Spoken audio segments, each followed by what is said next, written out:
Hey there friend, it's Nick. Right, today we're going to talk about The Capture, which is a BBC drama just finished over here in the UK, and I think has some interesting things to tell us about how business can use stories to better communicate.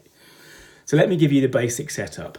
A guy says goodbye to his girlfriend and watches her get on the bus and walks back to his car. So that's what happens, but that is not what the people monitoring the CCTV of the street see.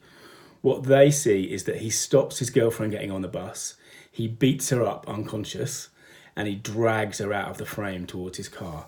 So that's the setup. And if you've seen technique number 1 in the techniques and tools and techniques playlist, you'll know that the first thing we want to do with stories really is open loops, ask questions. And, of course, this is a massive question, what's going to happen? But I don't really want to talk about that. What I want to talk about is this other side of storytelling, and that's our need for information. I've said elsewhere that stories are essentially like flight simulators for the mind. They allow us to experience danger and threat and damage. We experience it vicariously, so we're not actually getting getting those things, but we still get the learning, we still get the understanding. And I think that's one of the reasons why stories that teach us something seem to work so well. They seem to resonate so well. I think of things like Jurassic Park, or actually any of the Crichton novels.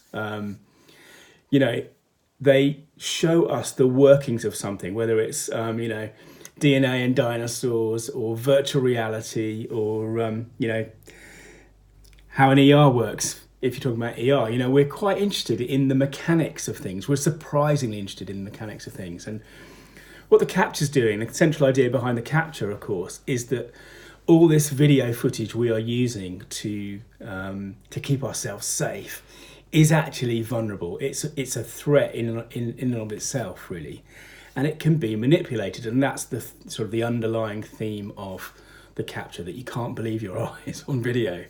Yes, perhaps I am not this good looking and attractive. Anyway, the point is that what we can learn as business people, what we can learn from this is that... I've really lost my train of thought.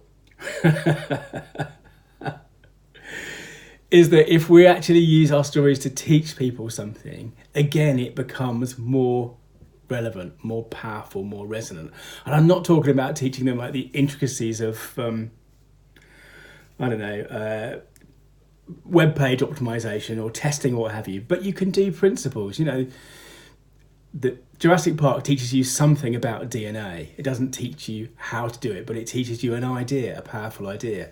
The Capture teaches you something about what we can do now with CCTV. Stephen King written a brilliant book about writing, about storytelling really, called On Writing. And in that book, he talks about the same kind of thing, that if you can tell a story that involves someone's job, it for some reason is powerful, it's resonating, people are interested in it. So I think, as businesses, we're very keen to share success stories, and I've talked elsewhere about why we need failure and other kinds of stories as well. But it's also really useful to include things that tell people about how you do what you do. Doesn't have to be really low level, doesn't have to be in the weeds, but gives them a principle or a kind of nugget of information that you want people who come away from your stories to feel smarter. You want them learning by accident. That's what you want. Learning by accident. Good word, good phrase. So that's the message for today. I hope you enjoyed the video. Please subscribe to the channel, and by all means also subscribe to the podcast. The videos come out in the morning generally. The podcast, which is more sort of intimate, I suppose, more personal, generally comes out in the afternoon. They're only short and they're often related to these videos. But anyway, wherever you get your podcast, search for storyhacker.tv, and I'll see you there as well. Thanks. Bye.